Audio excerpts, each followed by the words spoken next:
Taste for today. Ginisang ampalaya with chicken. Una, bawang.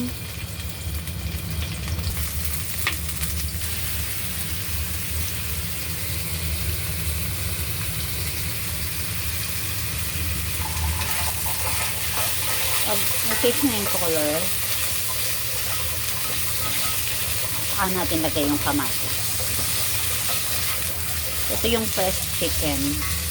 Tira pa namin para sa hotpot namin. Nung hotpot kami. So, tindosin ko siya so that I can ito naman tapon nila na sayang. After that, kamatis.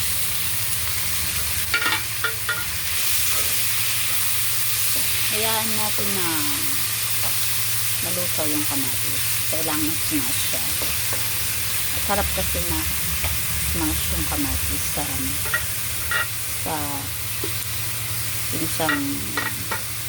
pinsang ampalaya. So we call it other name is alagat. Ayan muna natin siya for a while. Time. Then check. Smash natin yung kamatis. Sarap ko na nakasmash.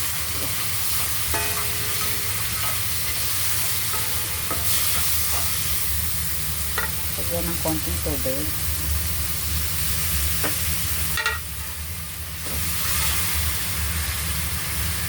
Lagyan natin ng konting asin.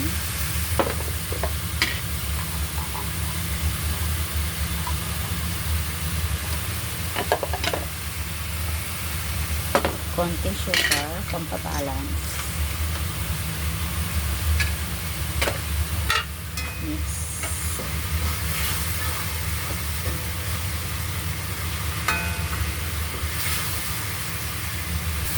Chicken powder. So, wala na. Sisingatin natin yung chicken powder. Sayang. And then, lagay natin yung ampalaya.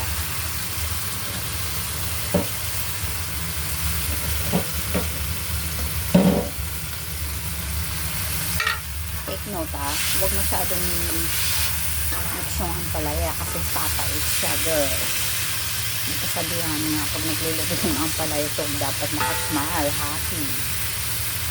So, lagyan natin ng tubig.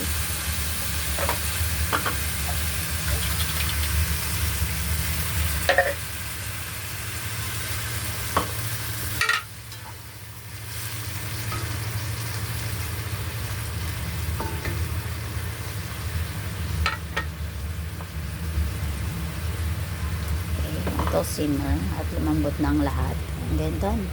I think it's better na lagyan ko nga ng itlog para mas maraming sahog. Kumukulo pero hindi ko yan untouchable muna kasi papait yung ampalaya.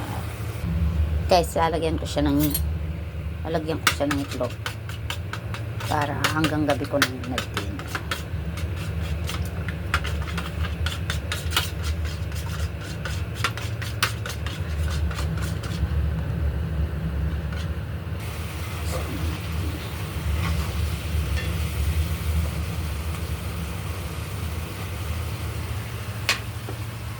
Sasap natin.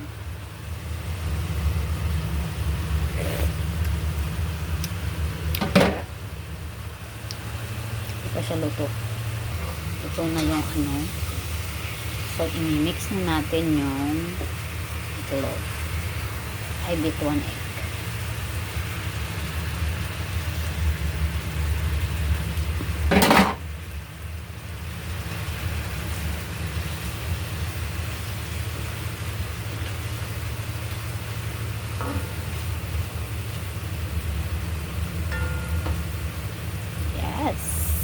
Almost done.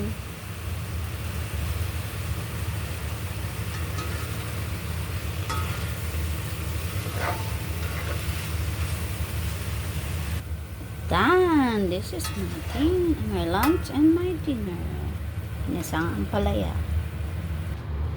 Okay, this is the lunch. Dinner served na. Have a good day.